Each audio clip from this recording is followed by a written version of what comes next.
I won. I got it out by myself, which is kind of a pain in the butt, but got it out. Brand new jack's definitely getting all scratched up, which kind of sucks, but it's a jack. I don't really care that much. But yeah, we got a full floater rear end, which is pretty sweet.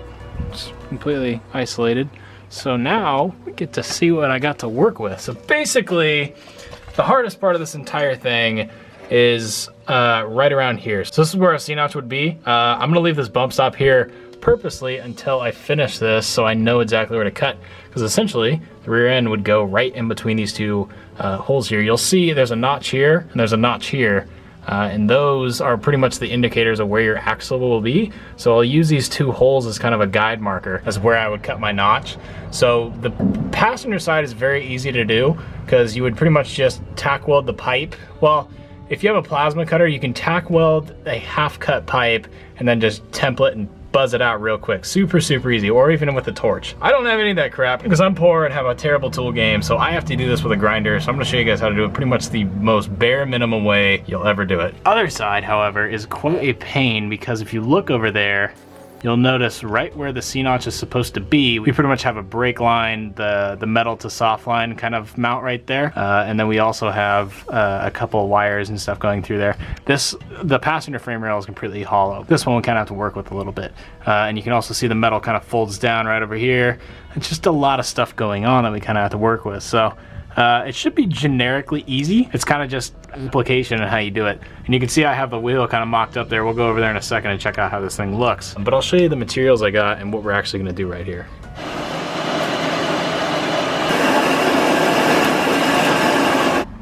So as I go in the back of my car, I've got some raw materials here. So basically what this is a single 5-inch pipe. Now I got a foot of it because I'm stupid and didn't realize what I was doing. But basically the frame is 2.5 inches wide. So I cut this at 3 inches wide so I can give myself a ledge going on the outside of the frame to weld to. So these are both 3-inch sections cut in half of a 5-inch pipe. So basically imagine that this is the bottom of the frame. Our notch would pretty much sit like so. Top of the frame would be somewhere up here. And we're cutting this whole section out, but because it's a channeled frame, we're gonna use this to kind of box it in and keep some rigidity in the frame. Keep the frame rail one piece basically. And then we'll put some of this. This is just 3/16 plate. It's 5 inches by a foot, or by 2 feet actually, so I can cut it in half and do one on both sides. And this is pretty much what's gonna mate to the back of this to make the whole frame boxed in and secure and still strong. And so I'm gonna go ahead and take this guy over there, mock it up, see where I gotta cut this thing, and get straight into cutting it. And hopefully I don't mess anything up, but I guess nothing a welder can't fix, right? So if you didn't quite understand what I was saying in my car, basically, this is what we're gonna be, basically anything underneath the pipe is gonna be gone, completely gone. And this is gonna be what replaces it. So this is what is called our C-notch because it looks like a C. So we're pretty much, normally you would kind of figure out where you want it to go. And with a 5-inch pipe and a 3¼ inch axle tube, it's really, really simple. You don't have to take much time to figure out where it needs to go. You can just tack weld that thing and then cut it. For me, I kind of have to take a little bit more time. I'm just gonna pretty much tape it all up, figure out where I want it, take a Sharpie, go ahead and draw my line, and get out the grinder and start cutting this thing. So, get right to it. Yeah, so before I forget, I took a jack, kind of mocked up the stance. This is actually a realistic height. And the reason I'm doing this is because I can look through the rim, see the bump stop, and see how much room I have. So actually I can go lower based on where it is right now, because you can see straight through it. You can't even see the frame yet, and I'm notching the frame. So I don't want to sit in the notch by any means, but I'd like the top of my axle to be about at the bottom of the notch, or maybe a little bit higher, or maybe a little bit further away from it just for safety. But obviously that's plenty low. It doesn't need to be much lower than that. I feel like anything lower than that's just a little bit ridiculous. But you can totally see where I'm going. Looks pretty good, I think. I don't think the wheel fitment's gonna be that good because these are only a 7-inch wide rim with like a 0 offset.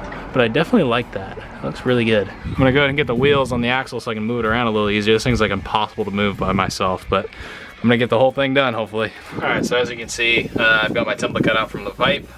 There's a multitude of ways you can cut this, like I said, with a torch or a plasma cutter, but if you're like me, you're only using a grinder, a hacksaw, Hacksaws cut through this stuff actually pretty quickly, so you could use a hacksaw, but I don't feel like cutting upside down, and I don't have the bed off, so I'm just gonna do super simple. I personally think this is the easiest way.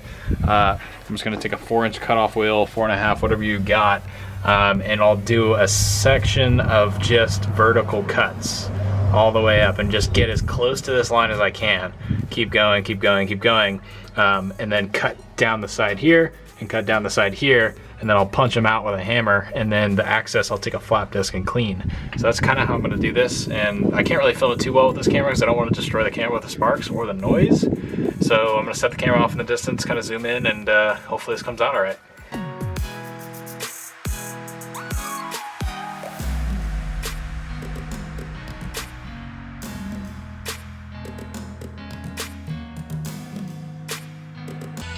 Alright guys, so got everything cleaned up. It's being ready to be welded. Fits great, but you can see there's a rivet here, and there's that rubber brake adapter thing here. The boxing end plate's going to be in the way, so I'm going to relocate this. So I'm going to cut the rivet off, pull this out, and then we'll put a bolt somewhere else in the frame and just kind of move it. I might even bolt it to that plate I'm making, but for now, just kind of needs to get out of the way. It's in the way of my stuff, so I'm going to get this out of the way. And just a little quick tip, if you're having trouble with rivets, I always cut them in half. I always pretty much cut them in a cross section with a grinder. That'll make it pretty easy to go ahead and hit them with a hammer, or like I was doing, I was sticking a crowbar in here and punching it. And then you could simply just start beating the crap out of this thing, and sometimes they'll come off. But I'm gonna take a flap disc now and grind the heads off, and then go ahead and stick a punch in here, punch it out the other side. All right, so you can see I've got everything pretty much mocked up to where it would go.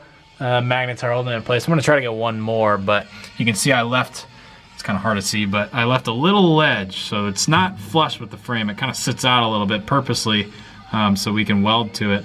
So yeah, I'm gonna go ahead and get this thing welded in. I'm gonna tack it in, take the magnets, move them around, and get this sucker welded so we can start making the plate to go on the other side of it.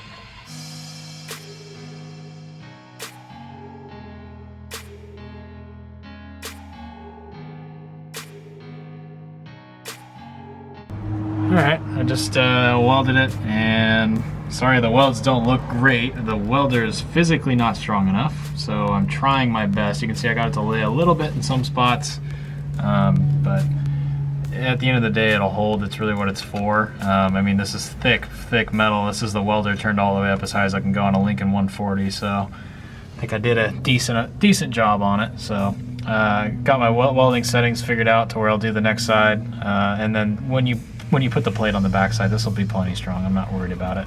Yeah, I'm just gonna skip the next side because it's the same thing you guys already saw, so I'm gonna get the other side done and start working on the axle. Because yeah, it's Jesus, almost 9 o'clock, crap. All right, I gotta get some work done. All right, you guys definitely aren't gonna really be able to see it, but let's weld it on this side. So now I got 2 of them, as you can see. You guys can't judge my welds, even though this side actually looks pretty good. But I got 2 C-notches. Now you guys can probably see what I'm going for. Now I'm going to take the leaf springs off of it, roll the axle underneath it, and jack it up and see where my clearance is, and get ready to make the plates, the boxing end plates that go inside the frame. So.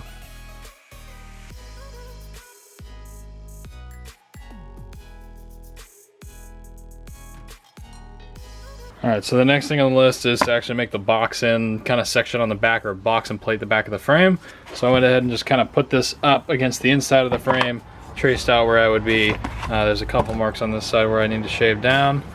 Super easy. This is just like, it's almost like thick cardboard. This is something you would put in your home. I got it from Lowe's. It was like $14 for a 4x8 sheet. So I went ahead and got that. It's a little bit thicker and easier to use than cardboard. That's why I use it. So I just went ahead, traced out that notch, so I'll cut that out, and then I'll go ahead and just kind of shave down these 2 edges and just keep test fitting this piece until it fits, because then I can just trace this out to 3/16 steel and cut that really easily. So I'm going to go ahead and cut this out and make it fit. Alright, so you can see I got my template fitted. It looks pretty good, so the only thing I'm thinking about is just making this a little bit longer on this end, but this is good enough because you can see I've got this piece right here. And then there was a brake line mount that went here that I'll probably relocate to somewhere else. Maybe I'll just use the edge of this. That's probably what I'll end up doing. So I'm gonna go ahead and just transfer this to metal and get it welded in.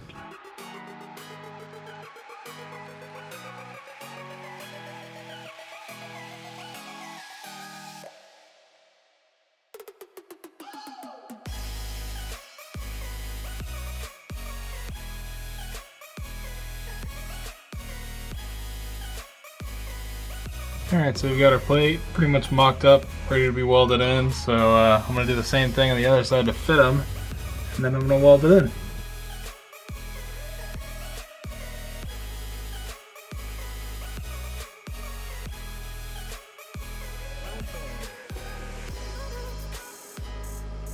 Okay.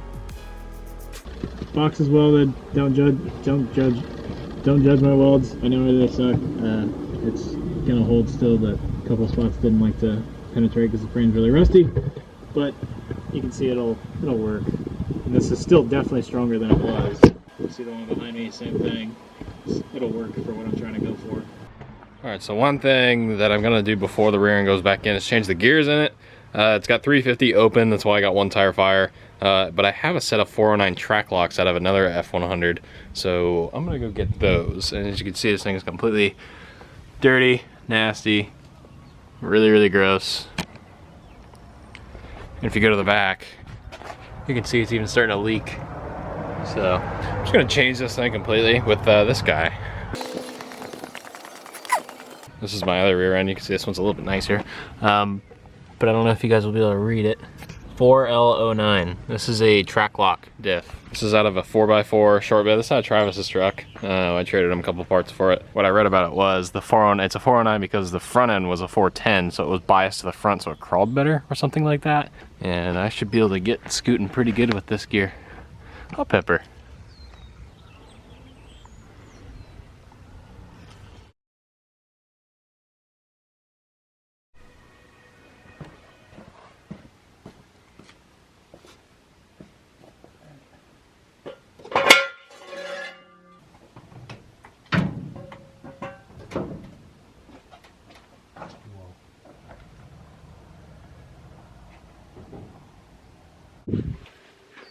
Alright guys, so I'm gonna cut the video off here. You guys are probably getting really annoyed with the whole cutting videos off thing, but I gotta keep my mindset straight when I'm super busy with school, and I overestimated how many clips I actually took of this entire process. There is still over an hour of content just to go through in just the fabrication and putting it together portion, so I'm not gonna try and cram it in a 130-minute video. I'd rather split it into different videos that are more in depth for the ones that actually are considering doing something like this. Because like I said, the title says it all. It's under $100 to slam this thing, depending on what parts you use. And what was just in this video today with the C-notch, I wanted this video to pretty much be specially focused on doing the C-notch. That pipe that I costed, that 1 foot of 5-inch pipe was about 33 bucks, and the foot of 3/16 plate was another 30 bucks. So I mean, you only need 3 inches of pipe because you're gonna cut it in half anyway, so I bought too much material. So it would really cost you sub $50 to do a C-notch. So those kits that you can buy that are $100 to $150 is really a waste of money if you've got a decent knowledge of how to weld and you know how to cut and handle materials. So you can use a 3/16 plate on the frame, or you can use 1/8 inch or something close to that. It's not too much of a big deal. You just want to get somewhere close to the actual thickness of what the frame is, otherwise it's not going to do anything. And down the line, I actually still have to go back, and you can probably see it's kind of open, so I got a plate in around on the bottom and stuff like that, but I was in a time crunch. This is a super quick thing. I did it in like 2 or 3 days, the entire thing. Truck's done right here. You can't really see the wheel wells purposely because I like teasing you guys.